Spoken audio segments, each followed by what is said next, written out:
Ndio maana kama nina kitu cha kuwaambia Watanzania, ningewaambiwa hebu makamu wa rais waambie Watanzania jambo moja tu. Wakisema una jambo la kuwaambia Watanzania moja tu, unapewa nafasi ya mwisho, sema moja, nitasema pambaneni mpate katiba mpya.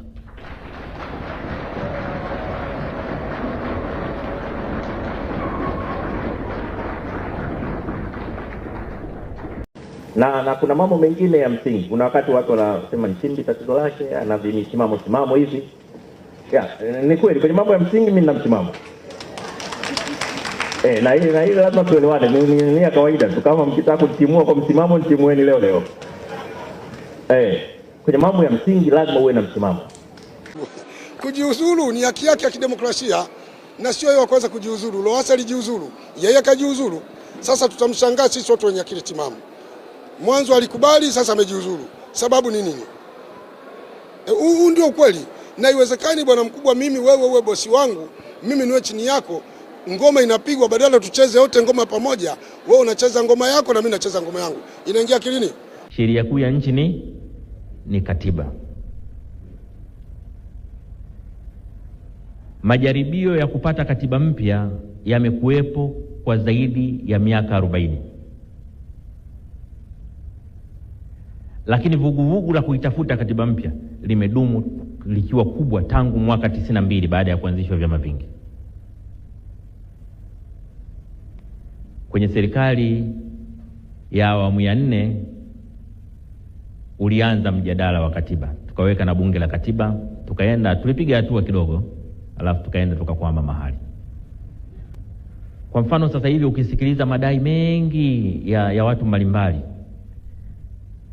unakuta wamepanga mambo 10 kwa pamoja. Ushindi vita ya mambo 10.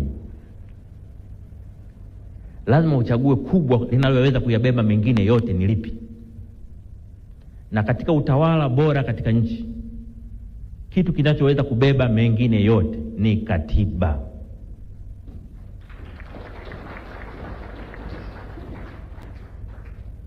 Maana hakuna sheria inayotengua katiba. Hakuna sheria inaweza kutungwa ikikinzana na katiba. Lakini kilichokuwa kwenye katiba kinaweza kubatilisha sheria nyingine yoyote iliyopo. Ukishaunda leo katiba mpya, sheria zote ambazo zipo na zilizotangulia kuwepo zinazokinzana na katiba ile, siku ile ukipitisha katiba mpya zinakuwa zimekufa hizo sheria zinazokinzana na katiba. Pambaneni mpate katiba ambayo ina makubaliano ya wadau wote. Katiba yenye mwafaka katika taifa. Katiba itakayotupeleka mbele miaka 50 inayokuja.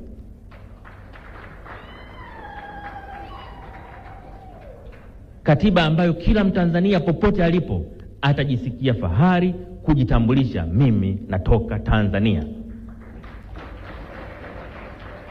Yenye katiba inayojali maisha ya mtu, lakini pia katiba inayoheshimu haki za raia wake. Katiba inayotupeleka kwenye maendeleo. Si maendeleo ya mali tuna uchumi, lakini maendeleo ya heshima na utu wa binadamu anayeishi katika Tanzania.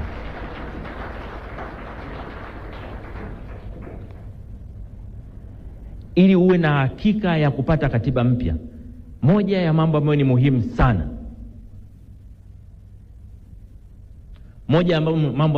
sana, ni utashi wa kupata katiba wa rais aliyoko madarakani. Nataka niwaambie bila kuwadanganyeni, kwa mujibu wa katiba yetu,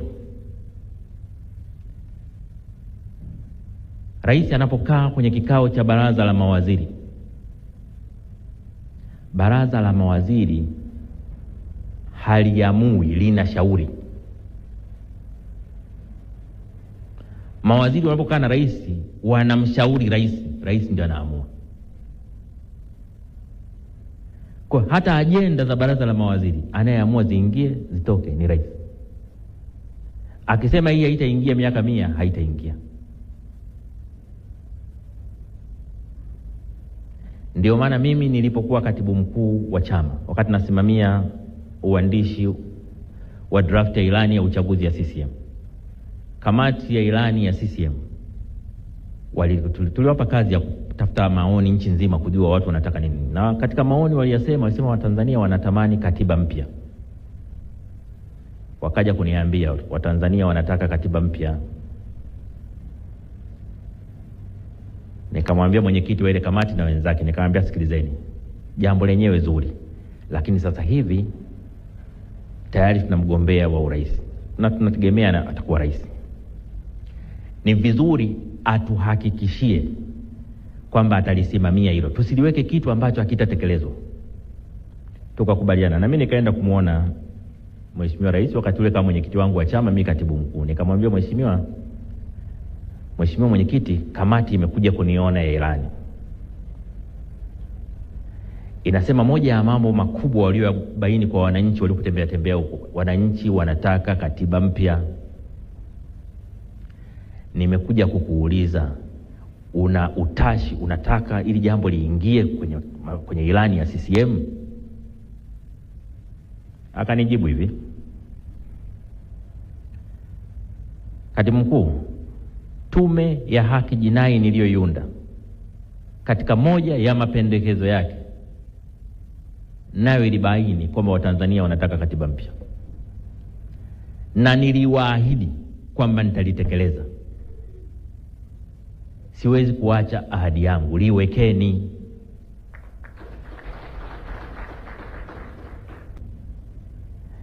Ningekuwa na njia ya kuwaambia Watanzania jambo hili kwa siri bila hata rais kusikia, ningefanya kwamba jamani, rais analitaka, sukumeni.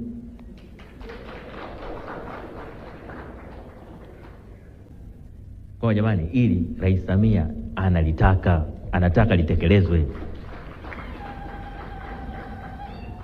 Na Tume ya Haki Jinai ilishauri kwamba lifanyike kabla ya uchaguzi wa 2028 wa serikali za 29 wa serikali za mitaa na uchaguzi wa 2030.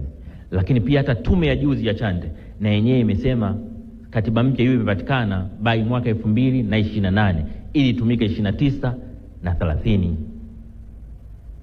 Komaeni hapo.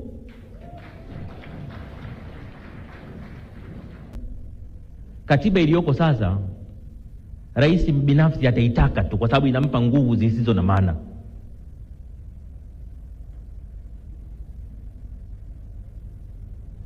Tusiruhusu tupate rais ambaye hana hamu na katiba. Tutaitafuta tena katiba kwa miaka 50 mingine. Mazari Mama Samia kaonyesha anania hapo. Niwaambie nini muelewe? Kama yakitekelezwa, nchi yetu haitabaki ilivyo sasa hivi. Kuna mambo ya ovyo ovyo mengi yanafanyika hapa. Rais kasema tusolve haya mambo, tuyaondoe. Viko vitu vingi vile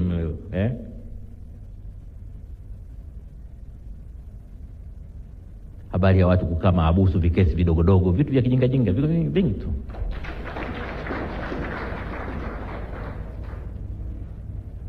Habari ya watu kukosa dhamana kwenye vikosa vya kijinga, viko vingi tu.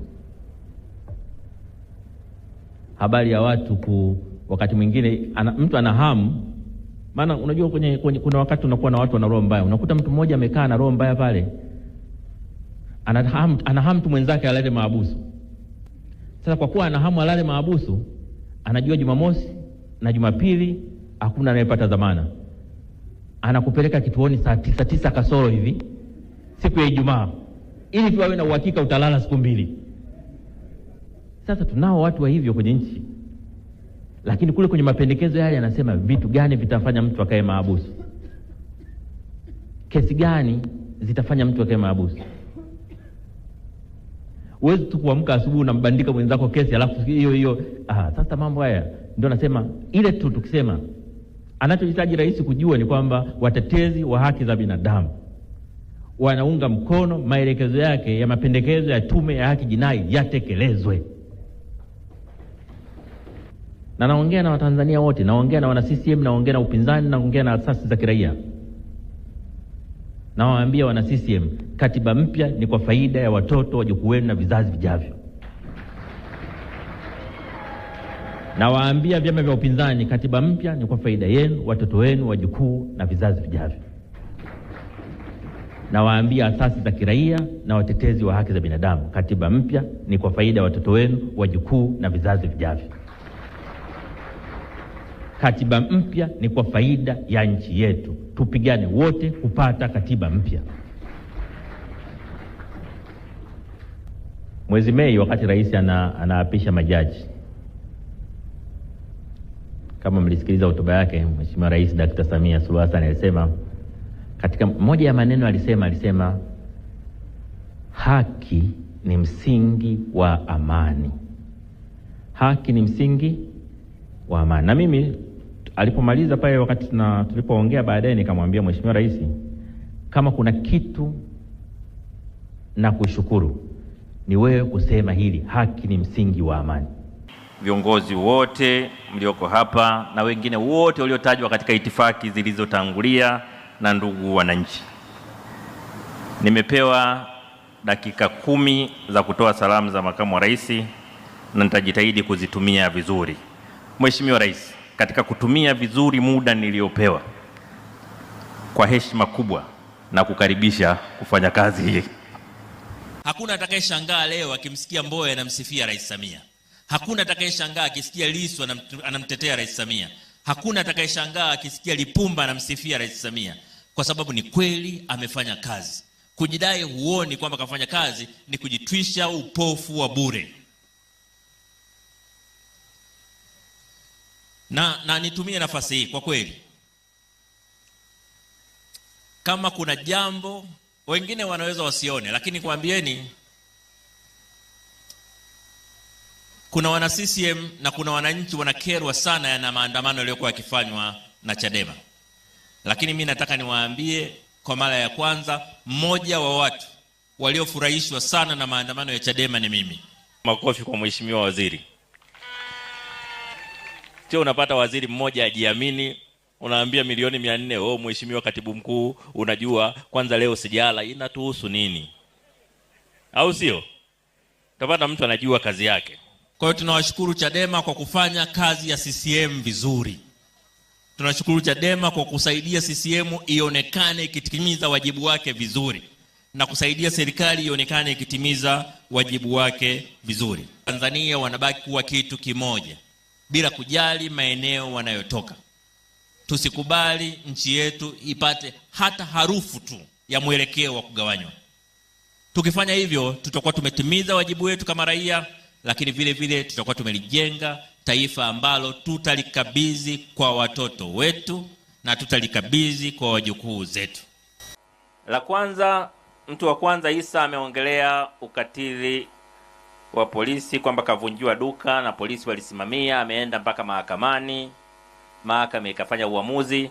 Sasa hilo siwezi kulisemea, aenda kamuone katibu mwenezi ili wajue, aione nakala ya hukumu ili ajue namna ya kumshauri. Maana ikishafika habari imeenda mahakamani, sisi katika nafasi yetu kama chama tunashauri kwamba katika hatua hii sasa unaweza kufanya nini, ila hatuwezi kuiagiza mahakama cha kufanya, wala hatuwezi kutengua uamuzi wa nini, wa mahakama. Halafu wa pili kaongelea mgogoro wa ardhi kwenye eneo lake, na lenye kama alivyosema Mheshimiwa Lukuvi alipelekwa usiku, asingeweza kuona, basi namuagiza mkuu wa mkoa waende wakalione mchana, ili kwamba haki iweze kufanya nini, kutendeka. Na mkuu wa mkoa ni mtu makini sana, wote mnajua, au sio? Lakini pia mkuu wa mkoa na kuomba kwa nafasi yako na kamati yako ya ulinzi na usalama ya mkoa, fanya uchunguzi wa kutosha ili muwajue vinara wa mauaji na ujambazi katika eneo hili na wachukulie hatua za kisheria. Mtu yeyote anayeshiriki katika kuteka raia, mtu yeyote anayeshiriki katika mauaji ya raia, ama kikundi chochote kinachofanya raia waishi kwa hofu, ni wazi kinajua kwamba kinafanya hivyo ili kuharibu taswira ya CCM mbele ya umma. Na ndio maana kwa namna yoyote ile, kama ni mtu au ni genge la watu linajihusisha na utekaji nyara watu, linajihusisha na mauaji ya watu, haliwezi kuwa na nia njema na Chama cha Mapinduzi. Ni mwenda wazimu peke yake anaweza kutamka kwamba CCM inaweza ikafanya jambo la kujiumiza yenyewe.